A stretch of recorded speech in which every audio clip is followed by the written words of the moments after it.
গত 24 ঘন্টায় অনেক ঘটনা ঘটেছে। পাকিস্তান ক্রিকেট বোর্ড তাদের বিশ্বকাপ প্রস্তুতিতে না করেছে, পাকিস্তানি গণমাধ্যম সেটা জানিয়েছে, বাংলাদেশের গণমাধ্যম বানিয়ে কোনো নিউজ করেছে সেটা না। এবং সেই সংবাদটা পাকিস্তানের যেই গণমাধ্যমগুলো পরিবেশন করেছিল সেই গণমাধ্যম কর্মীদের সাথে আমি এবং অন্যান্য যে বাংলাদেশের সংবাদকর্মীরা রয়েছে স্পোর্টস নিয়ে যারা কাজ করে, আমরা যোগাযোগ করেছিলাম।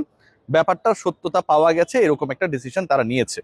কেউ কেউ বলেছে পাকিস্তান এখন পর্যন্ত তাদের বিশ্বকাপ প্রস্তুতি শুরুই করেন নাই। খুবই লেজিট একটা পয়েন্ট।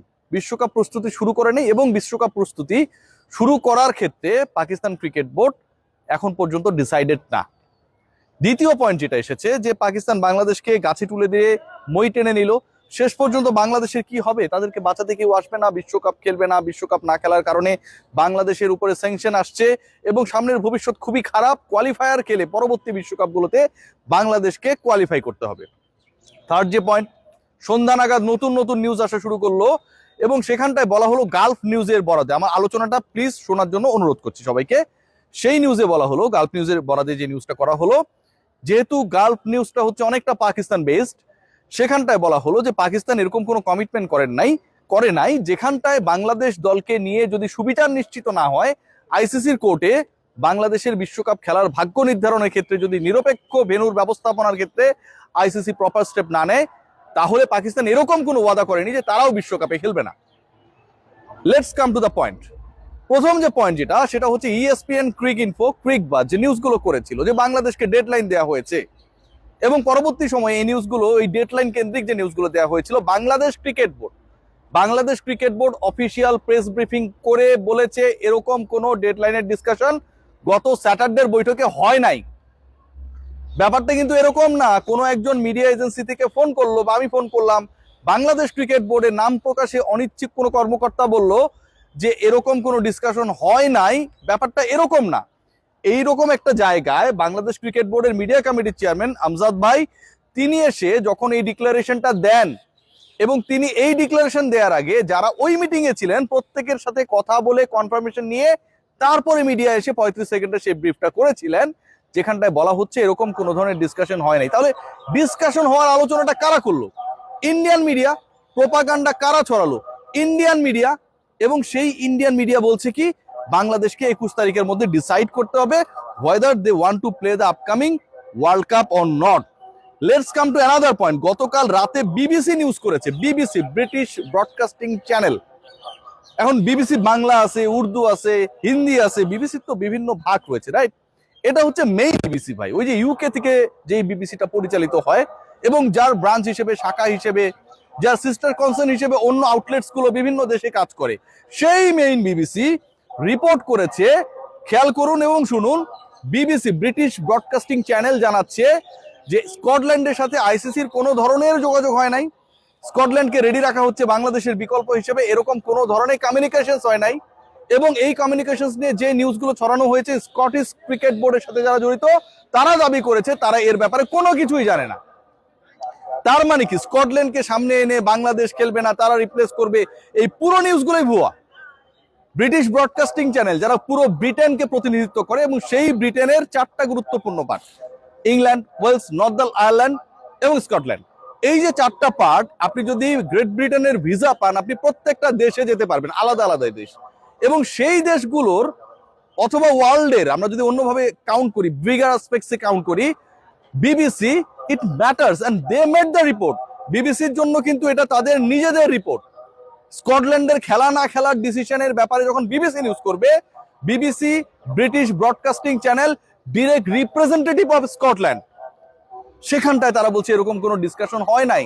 স্কটিশ কর্মকর্তারা এরকম কোনো কিছু জানে না, তারা এটাও জানে না এরকম কোনো অফার তাদেরকে করা হয়নি যে বাংলাদেশ না খেললে তোমরা এসে আপকামিং ওয়ার্ল্ড কাপে বাংলাদেশের জায়গায় রিপ্লেস করবা। ভুয়া নিউজগুলো কারা ছড়াচ্ছে? Indian outlets. গালফের যে নিউজটা এসেছে, যে নিউজ নিয়ে এত আলোচনা হলো, সেই রিপোর্টটা কে করেছে? ইএসপিএন, ক্রিকইনফো টোটালি অথবা ক্রিকবাজ টোটালি দে আর ইন্ডিয়া বেসড।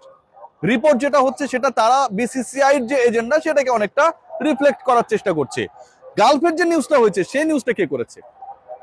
সেই নিউজটা করেছে হচ্ছে জয় রায়। আমি রিসার্চ করে আপনাদের সাথে কথাগুলো বলছি। গালফ নিউজে যে নিউজটা হয়েছে সেই নিউজের অথর যিনি, তিনি হচ্ছেন জয় রায়। তার মানে he is also a part of India. এবং সেভাবেই সেই কাজটা করার তিনি চেষ্টা করেছেন। জয় রায়। আবার এএফপির খবরে বলা হচ্ছে এরকম কোনো ধরনের ডিসকাশন হয় নাই বাংলাদেশের সাথে পাকিস্তানে যে তারা খেলবে না। অপরদিকে এএফপিতে এটাও বলা হচ্ছে, খুব ইন্টারেস্টিং কিন্তু এই পয়েন্টটা মাথায় নিয়ে রাখুন, সেটা হচ্ছে এই যে ম্যাচেসটা হবে বা হবে না, বাংলাদেশকে ওয়ার্ল্ড কাপে খেলার জন্য ডেডলাইন দিয়ে দেওয়া হয়েছে 21 তারিখ পর্যন্ত। জানুয়ারির 21 তারিখ সন্ধ্যা 7টার মধ্যে বাংলাদেশকে জানাতে হবে। এএফপি, এটা কোন এএফপি জানেন আপনারা? একটু গিয়ে নিউজটা দেখেন। AFP New Delhi, AFP Delhi, Delhi base যেই এএফপি নয়াদিল্লি, যেই দিল্লি ইন্ডিয়ার রাজধানী এবং যেই এএফপি আলটিমেটলি ইন্ডিয়াকে কাভার করে, সেই এএফপি নিউজে বলা হচ্ছে, কি বলা হচ্ছে, যে বাংলাদেশকে 21st of January 7 PM local time of Dhaka জানিয়ে দিতে হবে whether they want to play their World Cup in the soil of India or not, otherwise they will be replaced by Scotland.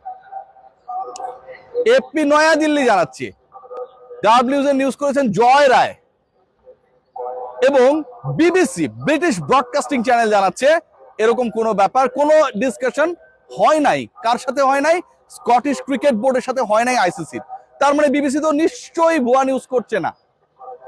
Bangladesh cricket board official press মিটে জানাচ্ছে, কি জানাচ্ছে, very important, যে আমাদের সাথে ডেডলাইন, টাইমলাইন, টাইমিং এরকম কোনো ধরনের we have with the ICC. আমাদের আইসিসির সাথে যেই মিটিংটা একজন ছিলেন এবং ইন পার্সন একজন ছিলেন, সেই মিটিং এ এরকম কোনো ডিসকাশন হয় নাই। বাংলাদেশ ক্রিকেট বোর্ড জানাচ্ছে হয় নাই, বিবিসি জানাচ্ছে স্কটল্যান্ডের সাথে কোনো কথা হয় নাই। অথচ ইন্ডিয়ান আউটলেটস, মিডিয়া আউটলেটস গুলো যখন ছড়িয়ে দিচ্ছে যে বাংলাদেশের ওয়ার্ল্ড কাপের কোনো হোপ নেই, আমরা যেন নাচানাচি শুরু করে দিয়েছি। বাংলাদেশকে কেন্দ্র করে যে ডেডলাইন, যে টাইম লাইন, যেই আলোচনা, যেই বিতর্ক, যে ধরনের পক্ষ নেয়া বিপক্ষে যাওয়ার ঘটনা ঘটেছে গত 4 জানুয়ারি থেকে আজকের ডেট পর্যন্ত, প্রত্যেকটার পেছনে বাংলাদেশের পক্ষে শক্ত লজিক রয়েছে। বাংলাদেশ কিন্তু